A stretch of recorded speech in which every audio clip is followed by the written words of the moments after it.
BSc part first के students, chemistry classes में फिर आपका स्वागत है।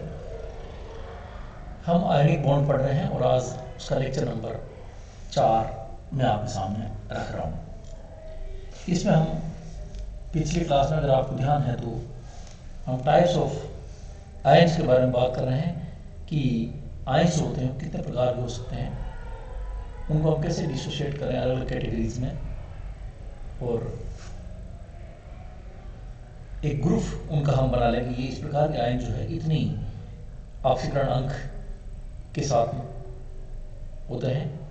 तो ये जानने के लिए हम ये क्लास देखिए पढ़ रहे हैं। तो आइए, तो ये हमारा देखिए चल रहा था, आयन्स को धनायन और ऋणायन में दो कैटेगरी में हमने डिस्ट्रीब्यूट कर दिया था, एक परमाणु और बहु परमाणु। एक परमाणु में इस प्रकार के थे और बहु परमाणु में फिर ये ऋणायन इस प्रकार के हो सकते हैं। ये सारा हमने पिछली क्लास में किया था। अब हम कैटायन्स के बारे में पहले पढ़ रहे हैं। तो ये हमने ये सब कर चुके हैं हम कि ये आयन होते हैं किसके 3 कारकों पर डिपेंड करते हैं। आवर्त सारणी में उसकी स्थिति कैसी है, इलेक्ट्रॉनिक कॉन्फ़िगरेशन क्या है उसका, और रासायनिक वातावरण उसके चारों तरफ क्या क्या है। तो एक परमाणु धनायन के बारे में अगर हम बात करते हैं तो इनका बायोटॉप विन्यास N-1S2P6 होता है। और आवर्त सारणी में फर्स्ट और सेकंड के तत्व इस श्रेणी में आते हैं, या फिर थर्ड ए, थर्ड बी और 4B के कुछ सदस्य की श्रेणी में आ सकते हैं, जो अपने बायोटॉप कोष से इलेक्ट्रॉन त्याग कर निकटतम उत्कृष्ट गैस जैसा विन्यास प्राप्त करते हैं। और ये यहाँ पर एग्जाम्पल दे रखे हैं, बहुत सारे हैं। ये देखिए आप, हाइड्रोजन लिथियम बेरिलियम जो है +1 आयन बना के हीलियम जैसा विन्यास प्राप्त करते हैं। सोडियम मैग्नीशियम एल्यूमिनियम क्रम से 1 2 3 से त्याग करके नियॉन बनाते हैं। पोटेशियम कैल्शियम स्कैंडियम क्रम से 1 2 3 त्याग करके आर्गन जैसा बनाते हैं। रूबिडियम स्ट्रोंशियम यट्रियम जर्कोनियम क्रम से 1 2 3 4 त्याग कर क्रिप्टोन बनाते हैं। और ऐसे आगे रहते हैं, ये इस प्रकार से जो बनाते रहते हैं।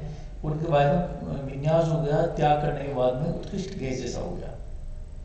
अब नेक्स्ट हमारा देखिए छद्म उत्कृष्ट गैस, ये बहुत महत्वपूर्ण धनायन होते हैं।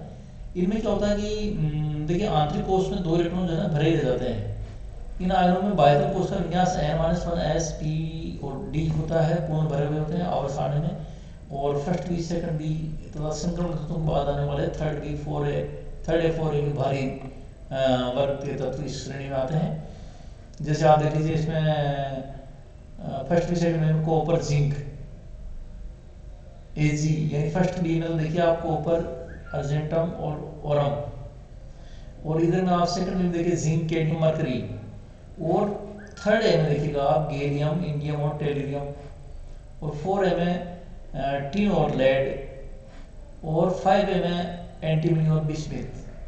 लेकिन ये सब क्या है कि उस धातु ब्रिज जो है हमारा उससे आगे के, इनके बायोटॉप कोष में 18 इलेक्ट्रॉन होने के कारण इनको हम छद्म उत्कृष्ट गैस विन्यास कहते हैं, आवासीय उत्कृष्ट गैस विन्यास कहते हैं इनको।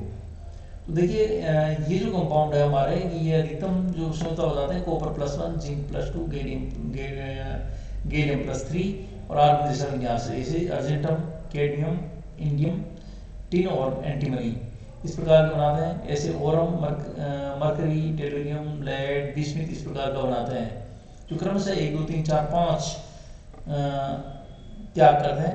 और ये हमारा सामान्य उत्कृष्ट गैस विन्यास टाइप का है। अब इनमें क्या है कि समतुल्य रानी प्रवृत्ति भी होती है इनकी, और ये कम स्थायी होते हैं। तो इनको हम कहते हैं छद्म उत्कृष्ट गैस विन्यास वाले धनायन। अब इन्हीं में से हम देखिए कुछ और दूसरे प्रकार निकालते हैं कि जहाँ पर ये हमारा ये यहाँ से बॉर्डर लाइन, ये इस जगह से, ये आवर्त सारणी में D ब्लॉक यहाँ खत्म होता है और ये हमारा P ब्लॉक के है। तो ये सब देखिए गैलियम और इंडियम ये सबकी बात करेगा तो यहाँ देखिए +3 तो इसके बजाय +1 भी बताते हैं, यानी 2 कम, 3 में से 2 कम करते हैं तो +1 हो गया। ऐसे SN और लेड में से भी 2 कम करते हैं आप तो SN+2 और Pb+2 बनाते हैं। और इसमें से भी अगर आप 2 कम करते हैं तो Sb+3 और Bi+3 बनाते हैं। इनको हम कहते हैं अक्रिय इलेक्ट्रॉन युग्म विन्यास युक्त धनायन कहते हैं। देखिए आवर्त सारणी में P ब्लॉक के 3A 4A 5A तत्व जो भारी तत्व है ना, जो अपनी उच्चतम ऑक्सीकरण अवस्था में छद्म उत्कृष्ट गैस जैसा विन्यास बनाते हैं। कैसा? ये ऐसा। अब इससे 2 कम संयोजकता भी ये प्रदर्शित करते हैं।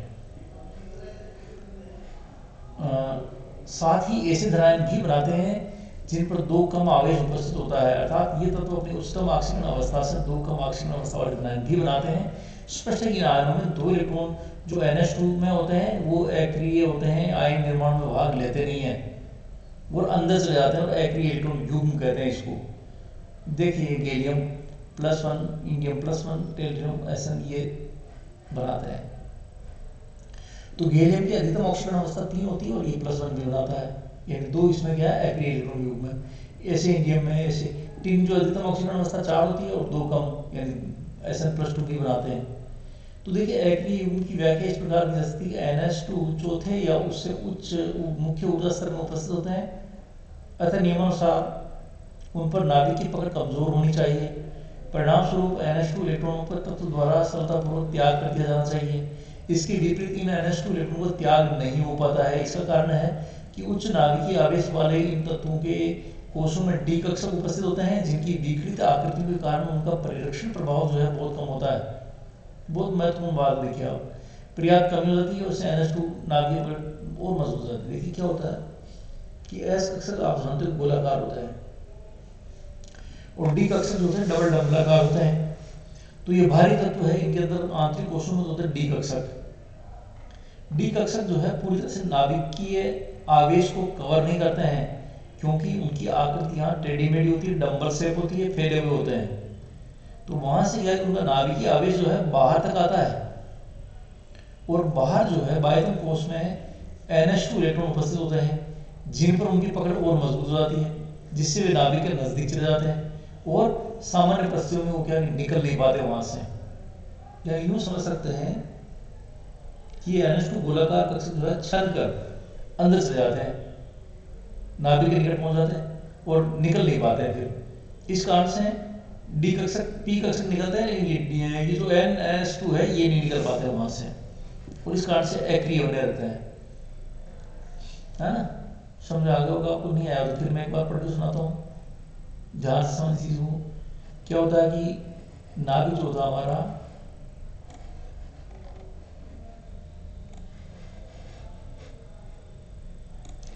नाभिक में क्या होता है, जैसे गोलाकार हमारे नाभिक है और बाह्य कोष इस प्रकार होते हैं। बाह्यतम कोष में NH2 इलेक्ट्रॉन है, उससे अंदर वाले में N-1 डी और पी कक्षक है। अब क्या होता है कि डी और पी कक्षक जो उपस्थित होते हैं, तो पी तो खाली है, डी भरे हुए, तो डी कक्षक जो होते हैं उनकी क्या है कि आकृति फैली हुई होती है। डी कक्षक आपको पता है कि पांचों डी कक्षक जो है डबल डंबलाकार होते हैं। इस कारण से नाभिक को चारों तरफ ढके हुए डी कक्षक जो है पूरी तरह से नाभिक को ढक नहीं पाते हैं, इसलिए नाभिक की वहां से किरणें आवेश की बाहर निकलती है और बाहर जो NH2 इलेक्ट्रॉन होते हैं बाह्यतम कोष में उनको पकड़ लेते हैं ज़्यादा मजबूती से और पकड़कर अंदर खींच के ले जाते हैं, जिससे जब भी आयन त्याग करता है तो ये बाह्यतम इलेक्ट्रॉन नहीं त्याग कर पाते हैं और अंदर से ये अंदर के इलेक्ट्रॉनों को त्याग कर देता है, किसमें पी को, और इस कारण से गैलियम एक ही पी को त्याग करेगा, ये दो पी को त्याग करते हैं, तीन पी को त्याग कर देते हैं और NH2 अंदर भरे रहते हैं। यही इलेक्ट्रॉन अक्रिय इलेक्ट्रॉन युग्म कहलाता है।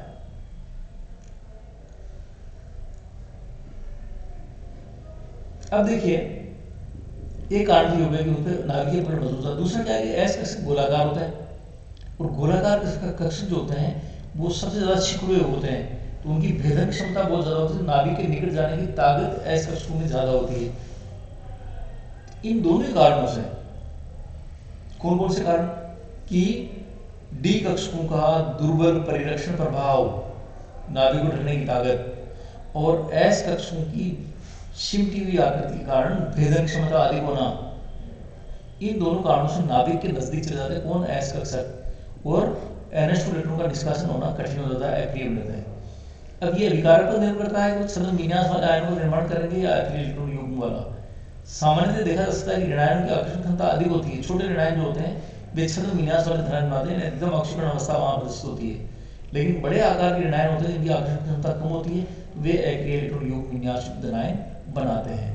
आंशिक रूप से भरे हुए डी कक्षक वाले धनायन आवर्त सारणी में संक्रमण तत्व इसी श्रेणी में आते हैं। इनके बाह्यतम कोष में H2P6D129 होता है डी ब्लॉक एलिमेंट इसी में आते हैं देखिए। और इनमें उत्कृष्ट गैस विन्यास के बीज का माना जाता है। और इनमें निम्न गुणों से देखिए स्थायित्व बहुत कम होता है, इनका परिवर्तनशील आक्षेपण अवस्थाएं प्रदर्शित होती है, संकुल बनाने की प्रवृत्ति इनकी बहुत अधिक होती है। जैसे क्रोमियम के देखिए, क्रोमियम एटम, क्रोमियम +2, क्रोमियम +3, 3 प्रकार के बनाता है। आयरन में Fe+, Fe+2, Fe+3 बनाता है। प्लेटिनम में Pt2, Pt3 बनाता है। तो परिवर्तनशील ऑक्सीकरण अवस्थाएं रखते हैं ये, और स्थायित्व कम होता है इनका, संकुल ज्यादा बनाते हैं। अब देखिए आंशिक रूप से भरे हुए डी युक्त धनायन लेंथेनाइड एकनाइड आते हैं इसमें, कि आंशिक रूप से भरे हुए डी होते हैं इनके, और ये अपने उत्कृष्ट गैस का विन्यास प्राप्त करते हैं, यूरोपियम, गैडोलियम, ट्रिनियम, यूरोपियम और +3, और इसके बाद ट्रिनियम में +3। ये इस प्रकार की इनको हम इस श्रेणी में ले सकते हैं। बहुपरमाणु धनायन, इस वर्ग में कुछ सामान्य धनायन जैसे हाइड्रोनियम, अमोनियम, नाइट्रोजनियम, हाइड्रोजनियम, इस प्रकार के जो होते हैं। और इसी श्रेणी में संकुल भी आ सकते हैं। देखिए आप सिल्वर, डायमिन, अर्जेंटम और हेक्सामिन, क्रोमियम, हेक्साइको, आयरन, इस प्रकार के जो है हमारे बहुपरमाणु धनायन आते हैं। 2 मिनट लगते हैं। तो ये इस प्रकार से आज हम यहाँ तक ही पढ़ेंगे, इसके बाद हम नेक्स्ट क्लास में आपको बताएंगे। Thanks to all.